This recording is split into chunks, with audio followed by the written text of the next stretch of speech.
In this video, I'm going to be talking about using the language of encouragement.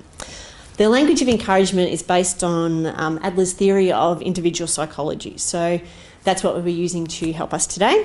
And I guess we often wait for our children to, for a behaviour to occur first, and then we work on it, rather than working before it all happens. So that's what we kind of want to talk to you about today, using the language of encouragement.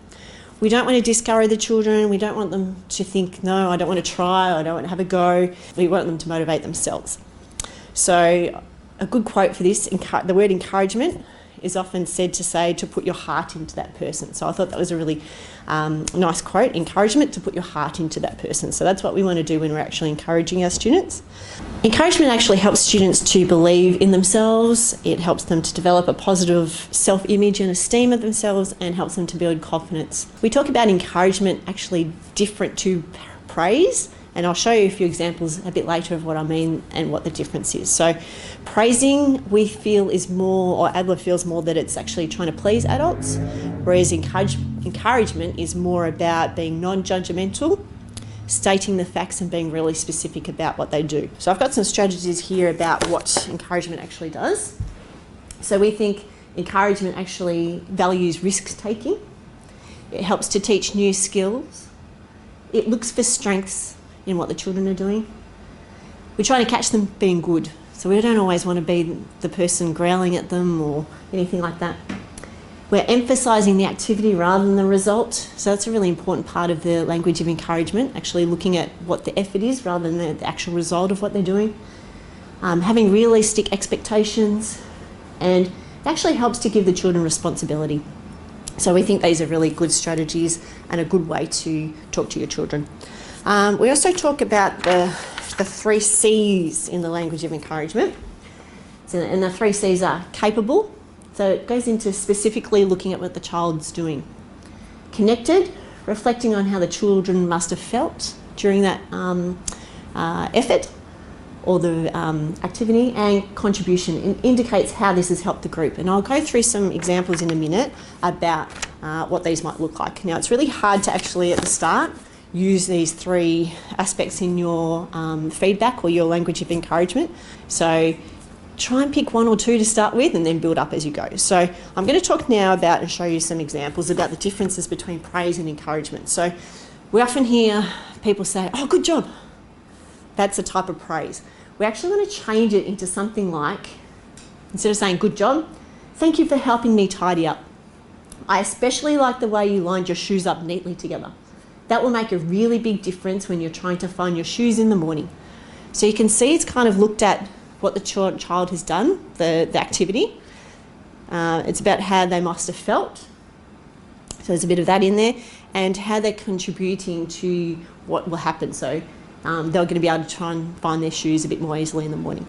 It's a bit trickier to kind of get these, and it sounds a little bit tongue-tying sometimes when you're saying these things, but it gives them more specific feedback. Okay, so let's try another one. Instead of you did it, that's a great one, people say that often. Let's try something like, I've been watching you try to tie your shoelace for a long time now, but you haven't given up at all. Going to get it soon with all this patience and this practice. So again, it's actually reflecting on the effort that they're doing, not actually them not being able to get to their shoelace and tying it. It's focusing on what they're actually doing. So does that make sense? I hope so. There's a couple more I'd like to share with you, just to give you a few more examples. This is an interesting one, I think. We often say, oh, you look so handsome, or you look so pretty in that. Try something like this instead. I love the animals on your t-shirt. Which one is your favourite? Why is that? So you're starting a bit more of a conversation too. So praising your child for their appearance often gives them a feeling of not having great self-worth.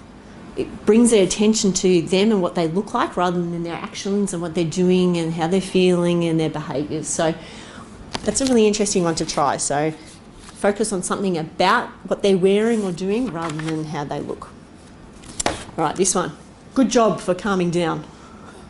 Okay, so instead of saying good job for calming down, so that's kind of the praise, let's go the encouragement style. Try. You were really mad, weren't you? It's okay to be angry sometimes. As you get older, you'll learn more ways to control your temper. Until then, I'm happy to help you calm down. So you're giving them the praise again, encouragement again about what they're actually doing, rather than not the specifics of everything else. Okay, does that make sense? There's a couple of extra ones here. You must be so proud of yourself, John. You've shown us all how to be an independent person by unpacking your bag and putting away all your belongings. That's a good one for prep, by the way. Or, wow, you're really improving today, Harry. Today you didn't let a mistake stand in your way. You really kept trying. You must feel pleased with yourself. So you can see and notice the difference after all those examples. And last one, fantastic effort, Pierce. When you found the task challenging, you confidently approached other students, politely asked for their help, and then waited patiently for their assistance. You must feel great. Okay, so I think you can see the difference about some of those between praise and encouragement. So again, it looks at the capability, so what the specific action the child did. It looks at how the child must have felt and how this might help the group or the family or the person all together in a group. So these are really important things. A bit tricky to start with. I know I always do the well done, but it's just getting in a habit and a pattern of doing things. So hopefully those few little tips help you. Give it a go, see how you go. If you need any help, come and see us. We're happy to help anytime you like. So the language of encouragement, give it a go.